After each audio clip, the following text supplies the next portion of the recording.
Hello and welcome to Rolling in Mills, the film show about films. And the film for today is a brilliant one, just absolutely brilliant and stunning. Akira Kurosawa's 1985 Ran. Now, like most films I try to watch nowadays, I try to go in knowing nothing, but for a film as grandiose and as large scale and as praised in the niche community that it was a little bit hard to not hear many good things about this. So the first thing you hear is, okay, it's a Kurosawa film, which immediately dings off a bunch of different things in your brain, and especially it being a samurai-based Kurosawa film, it's going to have a lot of very similar attributes, and also a sign of it probably being really good quality. On top of that, I knew that this film was basically Kurosawa's color masterpiece, and this is actually the first color Kurosawa film I've seen, and it's a pretty good experience to start off with. On top of that, I knew the production had gone for something like 10 years, and that one of Kurosawa's previous films, Kagemusha, was actually basically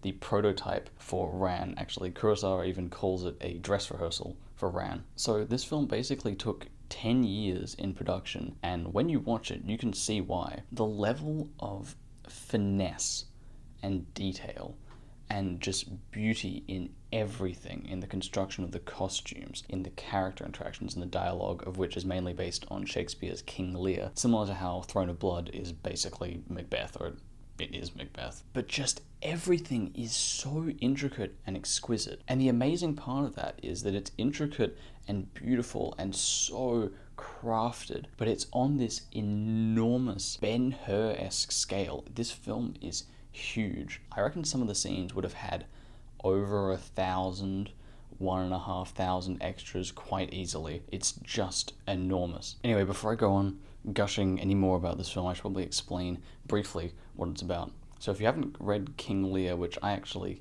haven't either, it's pretty much the same as most of other Shakespeare's tragedies. It's pretty much a look into human decay and chaos and a bit of nihilism. Those themes kind of come through. The actual plot is this old emperor who kind of rules over the various different clans in Japan, begins to become a little bit senile and decides to retire and try to pass his kingdom over to his three sons. And of course, the three sons start to bicker and they fall in with each other, and there's a lot of chaos ensuing from that. And it should be noted that Ran in Japanese can almost be directly translated to chaos in English. And funnily enough, Tatsuya Nakadai actually plays the old emperor in this film, which is kind of weird because he had to have about 4 hours worth of prosthetics and makeup done to make him an old man. And on that point, there are so many Japanese films that are brilliant that have Tatsuya Nakadai in them. Like, some of them, I start watching them, and I don't even realize he's in them. Like watching The Face of Another, which is a brilliant Teshigahara film, and actually my favorite Teshigahara film, I actually prefer it to Woman in the Dunes, which is not the popular opinion, I believe. But his acting in this is just brilliant. I mean, he really stands out among the rest of the cast. He also has most of the depth and the screen time, I suppose, but it really just showcases how varied an actor he is. He has so many different performances across his various different films.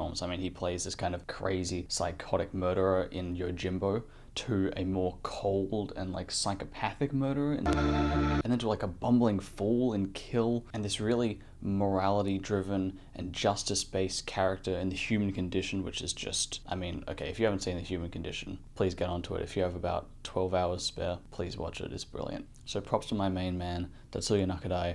Another brilliant performance in this film. It's great. He can do anything from what I've seen so far. It's quite crazy. But regardless of that, the main draw of this film, besides the kind of epic Shakespearean story, this film is about 2 hours 40, so you get this very broad, long, fleshed out character story. But the main pull of the film, at least for me, and I think for most other people, is the cinematography. Now, I often like to go on about cinematography a lot because it's probably my favorite aspect of film, and I think that film as a visual medium really should rely heavily on visuals and then probably sound and then character dialogue, etc. But the cinematography in here is seriously mind-blowing. I don't like to use that word loosely, but it is just incredible. It's almost unreal. Not just the scale of what he's shooting, which is enormous, but just the intricacy and the color particularly. It's incredible to go from watching several black and white Kurosawa films, which are, by the way, shot and blocked and lit beautifully, perfectly. I think I go on about that quite a bit in my Yojimbo Sanjuro review, but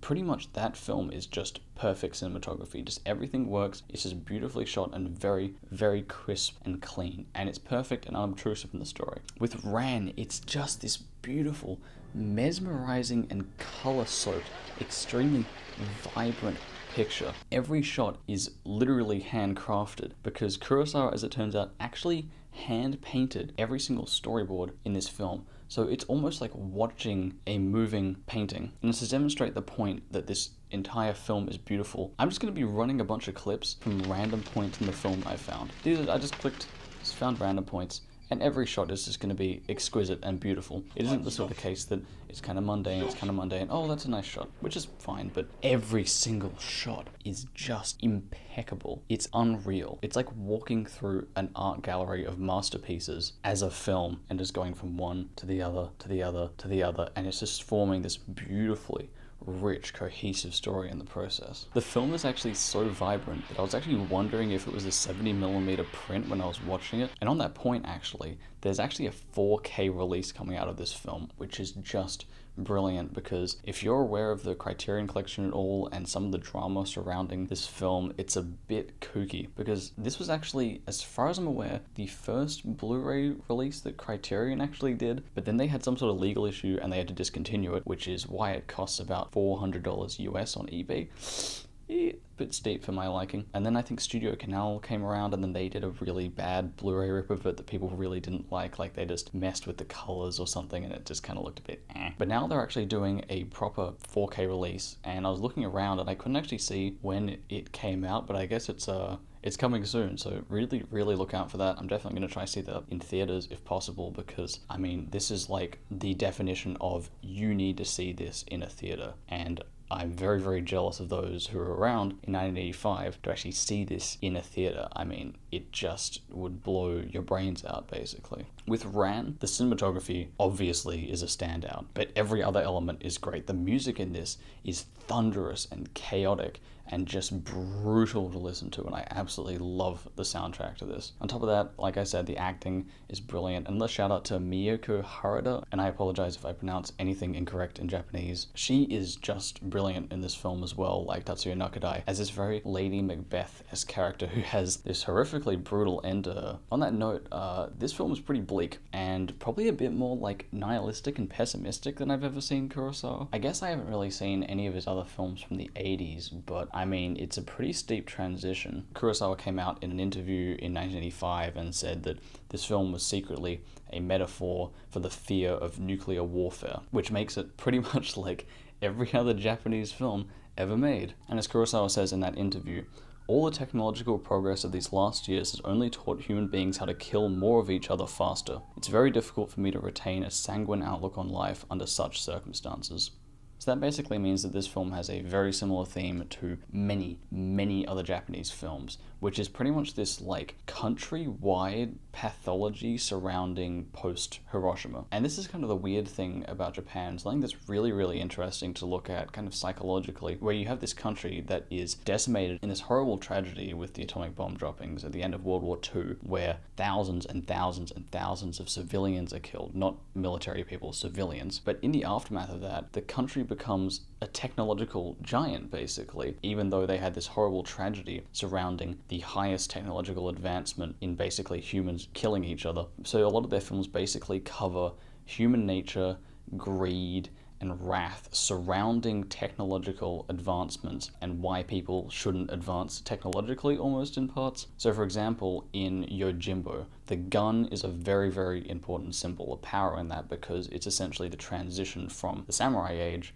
to the age of gun-based warfare. And that's also why many, if not pretty much all samurai films deal with the end of the samurai era. They always talk about how the golden era, the samurai are gone, and the samurai are outdated and such. And that idea is also reflected in this film. The symbol of the arquebus, which is basically an olden age like single shot gun, is used commonly in this film to basically show gunmen mowing down people on horses, people with swords, and basically showing that this new technological era is basically just speeding up humans' ability to kill each other. And that's kind of a reflection of like an impersonal nature of war, or an aggressively impersonal nature of war. Previously in a lot of samurai films, I guess in the samurai era itself, it was a very, very personal thing to kill someone with a sword. And it was also highly dependent on one's own ability and skill with a sword, which is why you have such an emphasis on duels in a film, say like Harakiri or Samurai Rebellion, or even Yojimbo, where single people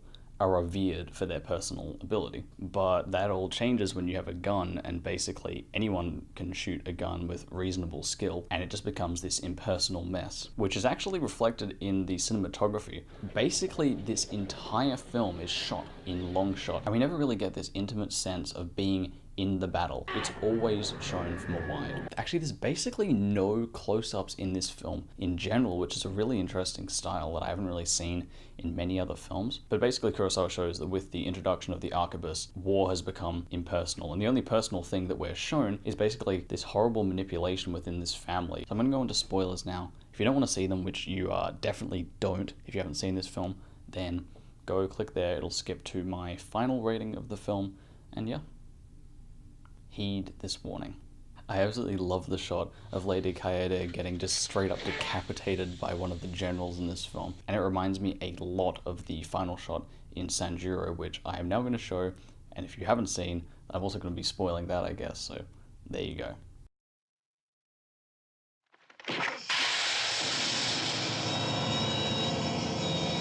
It's just an absolutely wonderful possible callback to the end of Sanjuro, and just such a brutal, quick death that just pretty much puts an end to this horrible, almost demon-esque character. Now, on top of this really, really sprawling, interesting plot, there's this undercurrent of like almost the death of God and Buddhism and man devolving into war, which is kind of what I was also talking about earlier with like technological evolution. But throughout the film, this blind Buddhist character is shown several times as talking to people. And basically, as the final shot of the film, we get this really interesting zoom in, and like I was saying, one of the only close-ups in the film, where we go from this extreme long shot to a closer, closer, closer, and eventually the blind man tripping on the edge of a roof and dropping his scroll with an image of Buddha on it. And finally the film just zooms out from that again. And that's just a really interesting symbolic motif to have in the film. And on that point, there's actually a really interesting section of the script of Ran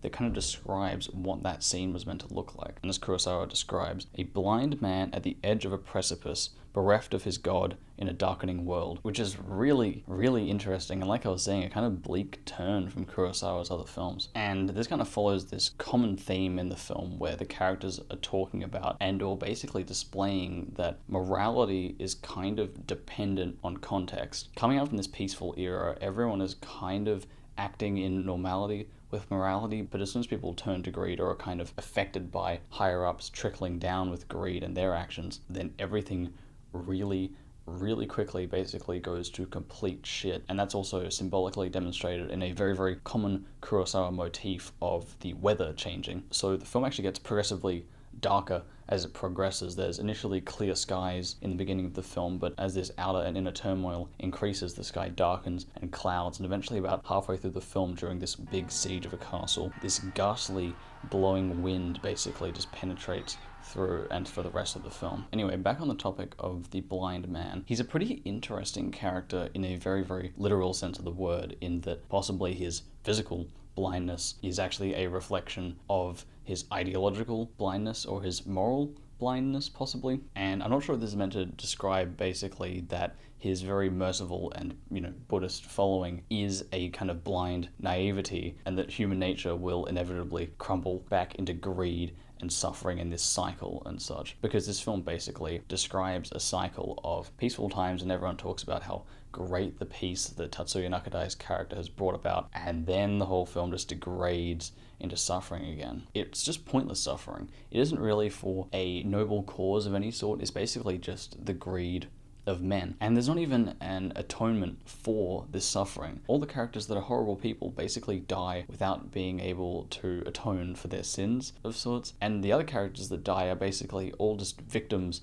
of circumstance and had no real power over these situations. So overall, quite a subtly bleak film. The actual tone of the film isn't particularly bleak, but it definitely has these themes and this undercurrent of bleakness and nihilism and almost like the death of God, as I was saying earlier. That the fact that these people can worship these idols, like this other character worships Buddha and is very, very peaceful and gentle, and just straight up just gets decapitated. And that's it. So those themes of nihilism and chaos and the inevitability of greed and corruption and wrath in the human condition all tie together into this beautifully, extremely visual film. As I'll reiterate, this is one of the best looking films I have ever seen by quite a bit. I'm feeling 95 on this one, and that means that I consider it better than The Seven Samurai, and that this is actually my favorite Kurosawa film. It should also be noted that since the Yojimbo review, I've actually scaled down all my films by about 1 or 2 points after reevaluating everything and kind of changing my marking style slightly. So now this is a true 95 for the meanwhile. And that's it. If you want to see my other reviews, they'll be immediately after this. Thank you for watching. Have a lovely day. God bless, my friends.